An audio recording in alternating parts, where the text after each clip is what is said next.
Assalamualaikum warahmatullahi wabarakatuh. Kami dari kelompok 2. Di sini kami akan menjelaskan makalah dengan judul Teori Investasi. Yang pertama, pengertian investasi. Investasi menurut Mulyana yaitu komitmen atas sejumlah dana atau sumber daya lainnya yang dilakukan pada saat ini dengan tujuan memperoleh sejumlah keuntungan di masa datang. Sedangkan menurut Halim memberikan definisi, investasi merupakan penempatan sejumlah dana pada saat ini dengan harapan untuk memperoleh keuntungan di masa yang akan datang.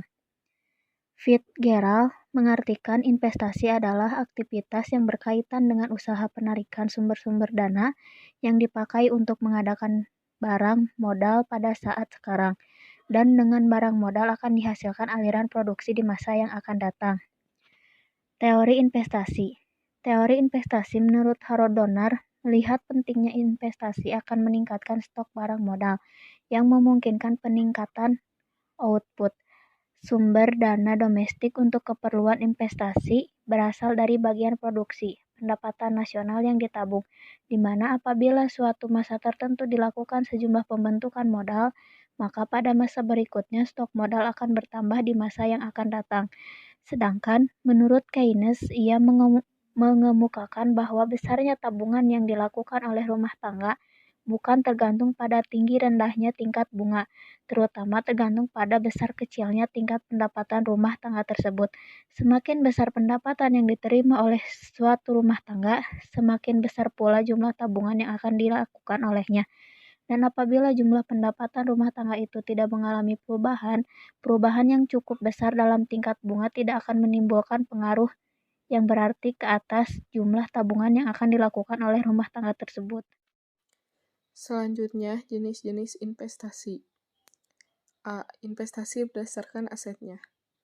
Investasi berdasarkan asetnya merupakan penggolongan investasi dari aspek modal atau kekayaan. Investasi berdasarkan asetnya dibagi menjadi dua jenis, yaitu aset yaitu investasi yang berwujud seperti gedung-gedung, kendaraan, dan sebagainya. 2. Finansial aset merupakan dokumen surat-surat klaim tidak langsung pemegangnya terhadap aktivitas real pihak yang menerbitkan sekuritas tersebut. B. Investasi berdasarkan pengaruhnya. Investasi menurut pengaruhnya merupakan investasi yang didasarkan pada faktor yang mempengaruhi atau tidak berpengaruh pada kegiatan investasi. C. Investasi berdasarkan bentuknya. Investasi berdasarkan bentuknya merupakan investasi yang didasarkan pada cara menanam investasinya. Investasi cara ini dibagi menjadi dua macam, yaitu 1. Investasi portofolio. Investasi ini dilakukan melalui pasar modal dengan instrumen surat berharga seperti saham dan obligasi. 2. Investasi langsung. Investasi ini merupakan bentuk investasi dengan jalan membangun, membeli modal, dan mengakuisisi perusahaan.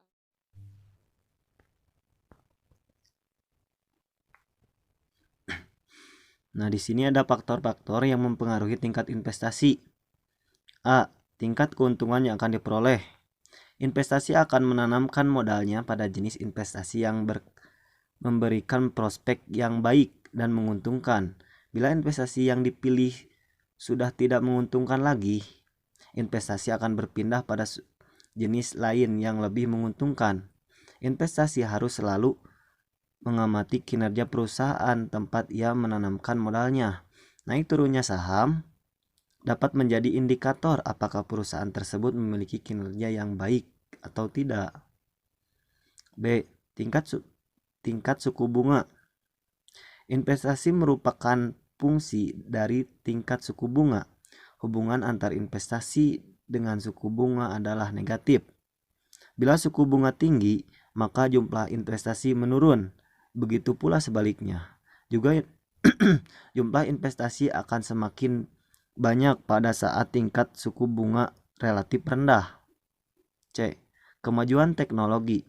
Teknologi tinggi dan tepat guna mampu meningkatkan produktivitas sehingga mendorong pertumbuhan ekonomi. karena produktivitas yang tinggi akan meningkatkan pendapatan perusahaan dan pada akhirnya akan menikmati oleh kinerja.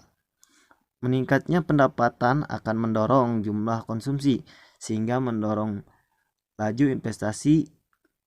Bila kondisi ini tercipta secara terus-menerus akan mempercepat laju pertumbuhan ekonomi. Yang selanjutnya yaitu manfaat investasi. A. Investasi dapat menjadikan salah satu alternatif untuk memecahkan kesulitan modal yang sangat dibutuhkan dalam pelaksanaan pembangunan nasional. B. Industri yang dibangun dengan investasi akan berkontribusi dalam perbaikan sarana dan prasarana, yang pada gilirannya akan menunjang pertumbuhan industri-industri terutama di wilayah sekitarnya. C. Investasi turut serta membantu pemerintah memecahkan masalah lapangan kerja, yakni akan menciptakan lowongan kerja untuk tenaga kerja terampil maupun tenaga kerja yang tidak terampil. D. Investasi akan memperkenalkan teknologi dan pengetahuan baru yang bermanfaat bagi peningkatan keterampilan pekerja dan efisiensi produksi. E.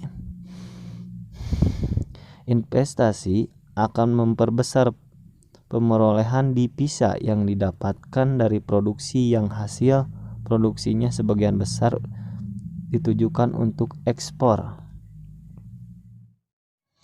Investasi menurut ekonomi Islam. Islam memandang investasi sebagai pengetahuan, juga bernuansa spiritual karena menggunakan norma-norma Islam sekaligus hakikat dari ilmu dan amal, sebagaimana dalam Al-Quran surat Al-Hasyr ayat 18 dinyatakan, "Wahai orang-orang yang beriman, bertakwalah kalian kepada Allah, dan hendaklah setiap orang memperhatikan apa yang telah diperbuatnya untuk hari esok. Dan bertakwalah kepada Allah, sungguh Allah meneliti terhadap apa yang kamu kerjakan."